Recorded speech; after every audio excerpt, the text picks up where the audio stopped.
የዲቪ አመልካች ወደ ዋነኛው የዲቪ ሴሌክሽን ሳይገባ ዛሬ በዚህ ቪዲዮ በምነግራችሁ ምክንያት በመጀመሪያው መረጣ ላይ ሊወድቅ ይችላል። ግን የወደቀው በምን እንደሆነ አያውቅም። ሁሉም ሰው በእድል እንደሆነ ነው የሚያውቀው። ነገር ግን አንድ ሁላችንም ልንወድቅበት የምንችለው አንድ ነገር አለ። ያም ደግሞ ምንድነው? የፎቶ ጉዳይ ነው። ከዚህ በፊት ቃል በገባሁት መሰረት ፎቶአችንን በስልካችንም በኮምፒውተራችንም በቤታችን እንዴት አድርገን ቆርጠን ለዲቪ እናበቀዋለን የሚለውን ነገር ባጭሩ አሳያችኋለሁ ማለት ነው። ይሄ ብዙም የሚረዝም ቪዲዮ አይደለም። ብዙ አላንዛዛባችሁም። ቀጥታ ወደ ቪዲዮ እንግባ። አሁን ወደ ስልካችን እንለፍ። ወደ ስልካችን ስናልፍ ደግሞ ፒክስል ላብ ላይ እንገባለን። ፒክስል ላብ ላይ ከገባን በኋላ ኢሜጅ ሳይዝ የሚለው ጋር እዚህ ጋር 3 ነጥብ አነክተን ኢሜጅ ሳይዝ ላይ እንገባለን።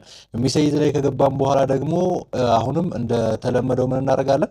ስኩዌር የምትለዋን እዚች ጋር መርጣትና እዚች ጋር ከስተም ከምትለው በታች ፕሪሴቶች ላይ ስኩዌር መርጠን፣ ምክንያቱም ስኩዌር ስለሆነ የዲቪ ሳይዝ 600 ፒክስል በ600 ፒክስል እንጽፋለን ማለት ነው። ቅድም እንዳልኳችሁ በ600 ፒክስል በ600 ፒክስል ከጻፍን በኋላ ምን እናደርጋለን ማለት ነው? ኦኬ ብለን እንገባለን ማለት ነው። ስለዚህ 600 ፒክስል በ600 ፒክስል የሆነ ወረቀት ተከፈተልን ማለት ነው። እዛ ጋር ቀጥታ ምን እናደርጋለን?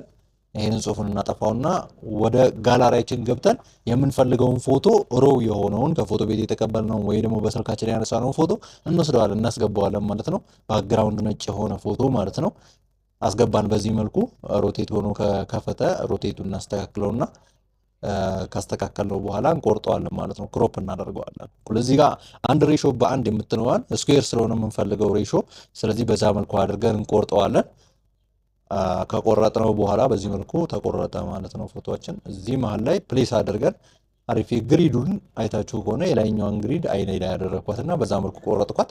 ከዛ ሪሳይዝ እናደርገዋለን በወረቀታችን ልክ ፎቶሾፕ ላይ ስናደርገው የነበረው ሪሳይዝ እናደርገዋለን ማለት ነው። ለስልክም እዚህ ጋር ከደረስን በኋላ በዚህ መልኩ ወረቀታችን ላይ ለዲቪ የሚያስፈልገንን ፎቶ ካስቀመጥን በኋላ የሚቀረን ነገር ሴቭ ማድረግ ብቻ ነው። ሴቭ አድርገን ፎቶአችንን ለሚሞላልን ሰው ወይ ደግሞ እኛም የምንሞላ ከሆነ ለምንሞላው ለዲቪ ፎርማችን መጠቀም ነው። ስለዚህ ሴቭ ለማድረግ እዚች ጋር አንድ ምልክት አለች፣ የሴቭ ምልክት ማለት ነው። ሴቭ አስ ፕሮጀክት እና ሴቭ አስ ኢሜጅ የሚል ሁለት ኦፕሽኖች ይመጡላችኋል። ከዛ ውስጥ ሴቭ አስ ኢሜጅ የሚለውን ትነኩታላችሁ። ሴቭ አስ ኢሜጅ የሚለውን ስትነኩት እንደዚህ አይነት የመጀመሪያ የሞላችሁት ዳታ በአጠቃላይ ይመጣል። እዚህ ጋር ሴቭ እንለዋለን። ሴቭ ቱ ጋላሪ ስንለው ሴቭ ያደርግልናል ማለት ነው። ፎቶ ኢሜጅ ሴቭ ይላል እዚህ ጋር። ስለዚህ ፎቶአችን ሴቭ ሆኗል ማለት ነው። ምንም አይነት ነገር የሰራነው ነገር የለም፣ ኤዲት ያደረግነው ነገር የለም። ይሄን ፎቶ እንደተመለከታችሁት በኮምፒውተራችን ስንጠቀም መጀመሪያ ፎቶሾፕ ላይ እንገባና እንደምናውቀው የዲቪ ፎቶ በፒክስል 600 በ600 ፒክስል ነው ማለት ነው። ያው ያንን ፒክስል እንጽፍና እናዘጋጃለን ማለት ነው። እንግዲህ ዲቪ ዌብሳይቱ ላይ የተለያዩ የፎቶ ሳምፕሎች ተቀምጠዋል። ከነዛ ውስጥ ይሆናሉ ተብሎ የተቀመጡ እንደዚሁም ፍሬም ተቀምጧል። በዚህ ፍሬም ውስጥ ቢሆን ጥሩ ነው ፎቶአችሁ ተብሎ ፍሬም የተቀመጠ አለ። በዛ ፍሬም መሰረት ፎቶአችንን እንቆርጣለን ማለት ነው። እነሱ ባስቀመጡት ፍሬም መሰረት ማለት ነው። ያንን ፍሬም ፎቶሾፕ ላይ ስንጠቀመው እጅግ በጣም ቀላል ነው። በስልካችንም ስንጠቀመው በእርግጥ ያን ያህል የከፋ አስቸጋሪ ነገር አይደለም። እንደዚሁ ስታዩትም የምትረዱት ነው። ያን ያህል የሚያጨናንቅ ነገር አይደለም። ግን እነሱ ባስቀመጡት ፍሬም ልክ ስንቆርጠው ኖርማሊ ችግሩ የፎቶ ሳይሆን የእድላችን እንደሆነ 100% እንድናውቅ ያደርገናል ማለት ነው። ስለዚህ ይህን የመሰሉ ፎቶዎች ተቀባይነት የላቸውም ይለናል። ከዛ እዚህ ጋር መጣና ምን እናደርጋለን? ፎቶሾፕ ላይ 600 በ600 ፒክስል እንከፍታለን ማለት ነው። ምክንያቱም የዲቪ ፎቶ ሳይዝ 600 በ600 ፒክስል ስለሆነ ማለት ነው። የኛውን ፒክስል ፐር ኢንች አድርገን 300 እናደርገዋለን። ያው ኪሎ ባይቱ እንዳይጨምርብን ማለት ነው። መጨረሻ ላይ ሴቭ ስናደርገው እንግዲህ እዚህ ጋር ከካሜራ ላይ የተነሳነው ፎቶ ራሱ አለ። ያንን ፎቶ ድራግ ኤንድ ድሮፕ አድርገን እዛ 600 በ600 የቆረጥንበት ያስቀመጥንበት ቦታ ላይ እናስቀምጠዋለን ማለት ነው። 600 በ600 ቆርጠን ያዘጋጀነው ወረቀት ላይ ይሄንን ሮው ዳታ ማለትም የተቀበልነው ምንም ኤዲት ያልተደረገ ፎቶ እዛ ውስጥ እናስቀምጥና ሪሳይዝ እናደርገዋለን። በዛ ሳይዝ እናደርገዋለን ማለት ነው። እዚህ ጋር እንድታውቁት የምፈልገው ነገር ምንድነው? ይሄ ፎቶ አሁን ለምሳሌ ኳሊቲው እንዳይቀንስባችሁ ኮንቨርት ቱ ስማርት ኦብጀክት ማድረግ እንዳትረሱ። ፎቶሾፕ ላይ የምትጠቀሙ ሰዎች ወደ ስማርት ኦብጀክት ካልቀየራችሁት በስተቀር ፎቶአችሁ ኮምፕረስ ይሆናል ማለት ነው።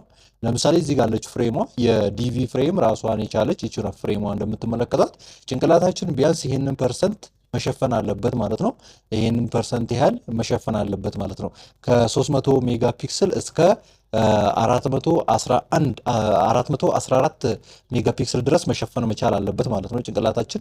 ከዛ ሌላው አብዛኛውን ክፍል ጭንቅላታችን ነው መሸፈን ያለበት። ስለዚህ ወደ ፎቶሾፕ እናስገባትና ወደ ፎቶሾፕ ስናስገባት በዚህ መልኩ ኦፓሲቲዋን ቀንሰን ጭንቅላታችን የቱ ጋር ነው ያለው የሚለውን በደንብ እናያለን ማለት ነው፣ ያሳየናል ማለት ነው።